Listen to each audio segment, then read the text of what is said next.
Un empate con aristas a comentar, pero un partido donde Newell's no jugó bien, no siguió una curva de evolución, por lo que había mostrado en Banfield, y luego la inferioridad numérica tiñó de aceptable el cotejo. Un partido donde veníamos con las expectativas del Newell's, que había plantado un mojón en la participación que mostró en Banfield, sobre todo en el primer tiempo. Nos hacíamos la pregunta, ¿qué iba a pasar si tenía que dominar la pelota? Porque en el Florencio Sola, Newell's jugó de contra y lo había hecho bien. Claro, fue casi suicida el planteo por esos jugadores. El planteo está bien, pero con esos jugadores de Claudio Vivas. Aquí ocurrió lo que sabíamos que iba a pasar, lo conocemos, lo conozco. A Insúa planteó una línea de 3 para estar parado pasando detrás de la línea de la pelota, o sea, quedaba una línea de 6, sumando a Perruzzi en esa situación, y Newell's iba a estar obligado a jugar, sin ningún lugar a dudas, a jugar. ¿Y quién iba a jugar? En la parte previa les dije, si no es Balsi, ¿quién? Newell's está lleno de jugadores que corren a recibir el pase y casi nadie pone el pase. Le falta lo que los italianos llaman el trescuartista, aquel que sea el titiritero, y ese rol era de Balsi. Y decíamos que San Lorenzo daba alguna que otra ventaja porque a espaldas de Ortigosa iban a quedar espacios. Sin embargo, cuando a Newell's le tocó jugar, no tuvo pase entre líneas. En ese primer cuarto de hora solo pudo mostrar en el minuto 8 un tiro de media distancia de Balsi que se fue por arriba, que fue lo único que hizo en el partido. Y después era previsible, no se desmarcaban, vino la lesión de Pablo Pérez en el reemplazo, recordemos, tempranero de Pablo Pérez con el ingreso de Portillo ya a los 15 minutos de la primera etapa. Pero Newell's fue un equipo previsible y sin intensidad. San Lorenzo, que estaba preparado para jugar de contra, solo preocupaba con la proyección de el Pelucita Martegani, nada más. Cerruti me hizo acordar al Laucha Costa. Este partido me hizo acordar en mucho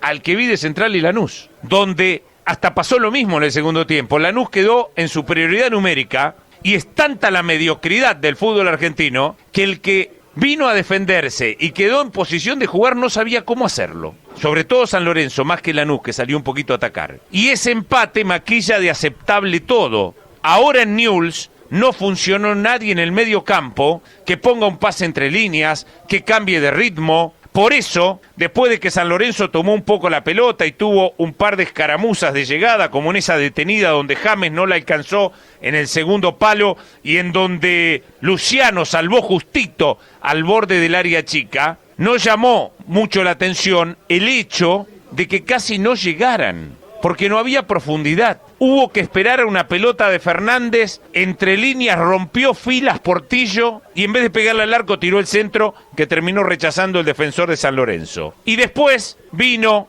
la jugada de la polémica en la segunda etapa, en un primer tiempo donde el 0 los había calificado, donde Newell's tuvo más intenciones que concreciones y donde San Lorenzo, la verdad, salvo Martegani, estaba para que no le hagan goles. Con Ortigosa jugando, eso marca el nivel del fútbol argentino. Hoy yo tenía la expectativa, digo, bueno, el cambio de Messi, canta el himno, se ríe, está feliz, fue campeón, que viniera. Miren si venía Messi y se lo recibía con estas columnas de luz del siglo XX, que cuando se apagó tuvimos que esperar y terminamos bailando un bolero en el partido. Pero también que Ortigosa esté jugando en primera división es un reflejo. Que Torrico siga jugando en primera división es un reflejo de la mediocridad del fútbol argentino. Por eso cuando a los 5 minutos recibe de Sordo Panchito, se perfila, ingresa al área, se ve que desestabilizado define y termina salvando Torrico. El árbitro sanciona penal. Lo llaman del VAR, cuando lo llaman es para... ellos vieron otra cosa. En realidad, a prima facie, parece que lo desestabilizaba arriba Gattoni a la altura de la axila, y en realidad ni lo desestabilizó a la altura de la axila. El árbitro que había expulsado por doble amarilla a Gattoni le anula esa amarilla y reanuda todo con un bote a tierra y no sanciona el penal. 5 minutos después nos encontramos con que, 7 minutos después, sale a cortar Lema, barras para abajo sobre la posición de Jalil Elías el árbitro no sanciona full, Lema se tira, le termina enganchando con la suela en cámara lenta. Había 2 o 3 cámaras. La que pusieron cuando le llaman al árbitro que ni había sancionado full, la repitieron tantas veces, donde se ve que le toca la suela y hay una marca. Cuando hay una marca van a ver, porque por debajo de la media tenía la marca en la tibia. Lo expulsa Lema. Para mí, en tiempo real y en las otras 2 cámaras era para amarilla. A partir de ahí, el que fue al baño, el que bajó el volumen de la radio, no se enteró en el desarrollo del trámite del relato que Newell's tenía un jugador menos. Porque avisé, a la mediocridad, cuando la llamás al protagonismo, es cuando peor rinde. Y lo peor que le pasó a San Lorenzo en el partido fue quedar con un jugador en superioridad numérica. No supo cómo jugarlo. Tanto es así que recién sobre el final, y luego de el bolero de a media luz, recién sobre el final tuvieron un tiro de media distancia, de Ceruti por arriba del travesaño. Newell's con uno menos, se cansaron mucho los jugadores. Sordo, que intentó más que otras veces, pero se diluye en la jugada, fue reemplazado, ingresó Gennaro Rossi por el voluntarioso Juanchón García, y luego de los cambios y de un parate porque estábamos a media luz, y yo aquí me quiero detener porque la grandeza de los clubes hay que pelearla en todos lados. La AFA no debería más permitir jugar con estos focos del siglo pasado. El foco LED es como la luz de tu habitación. Tac, tac, lo prendés, lo apagás, si querés hacer juego de luces. ¿Cómo vas a tener que esperar en el siglo XXI que se enciendan los focos media hora? Cuando uno piensa, o sea, el pobre Amoroso lo hemos agarrado de comparación, pero el $1.600.000 de Amoroso, yo veo la tribuna que falta del Palomar, veo los focos LED que faltan. Urgente esta comisión tiene que pedir un crédito a una entidad, algo, y poner focos LED. La grandeza de los clubes no se pelean los tapiales con pintura. Hay que estar acompañando a los tiempos. Es una vergüenza lo que pasa acá, insisto, con estos focos que son del año 96, si no me falla la memoria. En el final, Newell's casi se baña de épica en esa jugada donde Gennaro Rossi le gana la carrera a James, saca el derechazo, la pelota se revienta en el travesaño y en el rebote lo tuvo Panchito y se fue. Más allá de las emociones, el partido nunca tuvo juego, el partido tuvo jugadas, partido de gol-gana en un formato muy parecido al que tuvo Newell's en el comienzo de la Copa pasada. Gol-gana, las polémicas del VAR, el penal, cuando lo fueron a ver no fue penal, y la expulsión, para mí, la pasaron tantas veces en un lugar, para mí era para amarilla. El árbitro se va a llevar un aplazado, ya les aviso, porque él había sancionado penal y ni siquiera había dado full en la expulsión. Dio vuelta a sus 2 fallos. Newell's no dio un paso adelante, demostró que en los refuerzos que no han llegado al fútbol argentino, y Newell's es parte, va a necesitar un par de jugadores. Sobre todo en la mitad de la cancha, Newell's necesita alguien con dinámica que sea capaz de cambiar el ritmo y dar un pase en el cambio de ritmo. Si no, va a jugar a la pelota prestada. Portillo se está haciendo como jugador, pero cada vez que cambia el ritmo hacia adelante, se lleva la pelota por delante. Han progresado algo Panchito y Sordo, han progresado tratando de destoncificar su juego, pero lo cierto es que el equipo en la primera etapa fue un montón de nada, jugó a la pelota prestada, y después en la segunda etapa, cuando quedó con uno menos, el que jugó a la pelota prestada fue Lanús, y Newell's fue por la quimera, entonado, que ya valía todo y le aplaudían cualquier cosa, porque al tener un jugador menos, todo cotizaba más. Esto terminó en un 0-0 que fue justo, se lo podía llevar alguno de los dos, y estuvo más cerca Newell's por la jugada en el palo. Con las polémicas del VAR, con un adicional que debió ser más largo, que Newell's no se quejó mucho con eso porque estaba en inferioridad numérica, y un San Lorenzo que vino a buscar un empate y se lo llevó. Ni siquiera cambió ese objetivo en cuanto a la postura, la estrategia, cuando quedó con un jugador más. El empate fue justo, Newell's sumó un punto, pero no sumó un juego, y los que manejan el fútbol de Newell's y tienen que tomar decisiones, sabrán que sí o sí tienen que traer mediocampistas con cambio de ritmo y algo que no abunda mucho en el fútbol argentino. Uno que piense y decida por dónde va a jugar, cómo, cuándo y dónde. Son todos segundo violines, ninguno agarra la partitura del primer violín. Todos están pensando en lo mismo, en Castro, pero qué sé yo si se despierta el monstruo que tiene dentro como jugador para poder expresar lo que es. Vayamos al boletín de calificaciones de este chato partido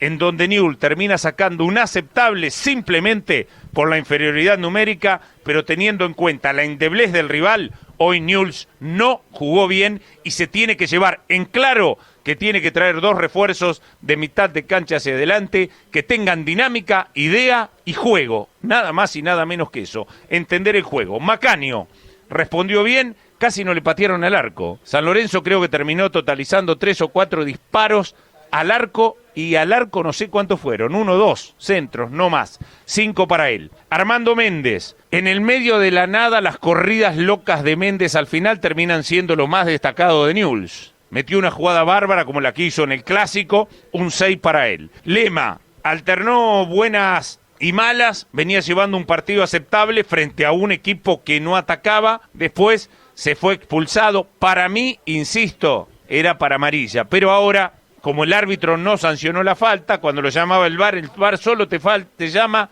en situaciones de gol o de expulsión. 5 para Lema. Willer Dita acumuló en la primera etapa, era una cosa rara del partido, porque Newell's tenía la pelota y el mejor jugador había sido Dita, que había conjurado 3 quites para los que tengan más de 50 años, al mejor estilo de Juan Simón en la década del 80, y para los que son un poquito más jóvenes, al mejor estilo de Gamboa en la década del 90. Un 6 para Dita en el mismo nivel que Méndez. Luciano hizo un corte que valió un gol. Ese en el minuto 24, cuando el jugador de San Lorenzo había quedado, Vareiro, cara a cara, creo que era Vareiro, cara a cara con el arquero a 2 metros del área chica, y él ofició muy bien en el escalonamiento del fútbol de segundo hombre. 5.50 para Luciano. Julián Fernández, un 5, jugó al filo de la expulsión, después cuando le echaron a Lema, en esto que tiene el fútbol argentino, dijo, yo tengo que ponérsela en la rodilla alguno para que me echen porque 2 jugadores no va a echar, y ahí volvió a marcar un poquito más, un 5 para él. Pablo Pérez sin calificación, no jugó mucho como para poder evaluarlo. Guillermo Balsi, la gran apuesta del técnico, lleva 2 partidos, en 2 partidos todavía no ha podido sumar 10 puntos. Hoy un 2, tan solo un tiro de media distancia, me parece que el pibe todavía está verde, no dudo de sus condiciones, pero en primera, jugando así, es menos que Castro Pachorriento, porque Castro 1 o 2 hace,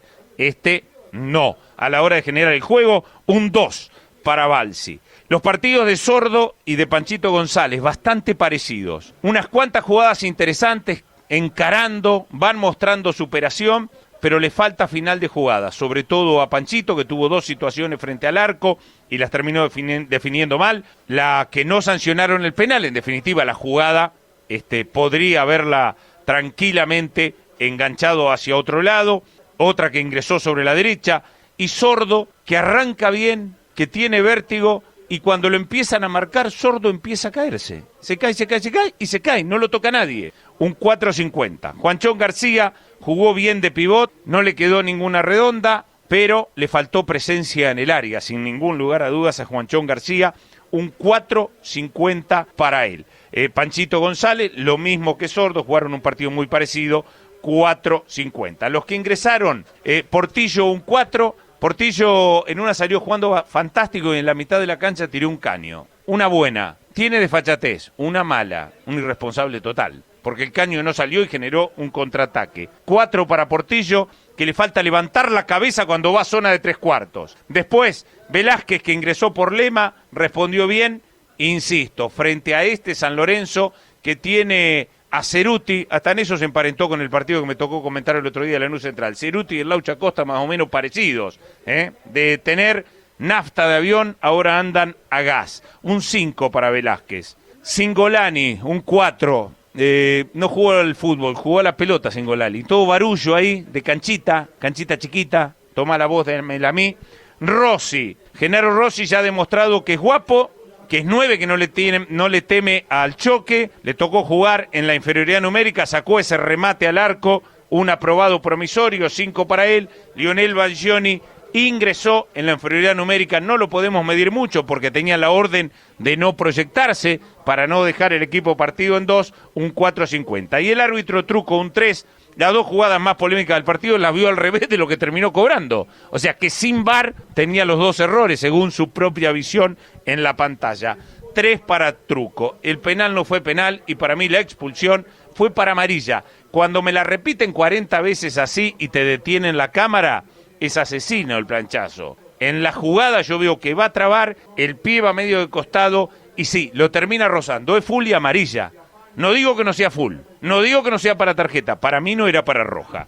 En un partido donde hubo de todo, menos fútbol bien jugado, Armando Méndez con sus piques y Dita con los quites del primer tiempo fueron las figuras, ambos con un 6.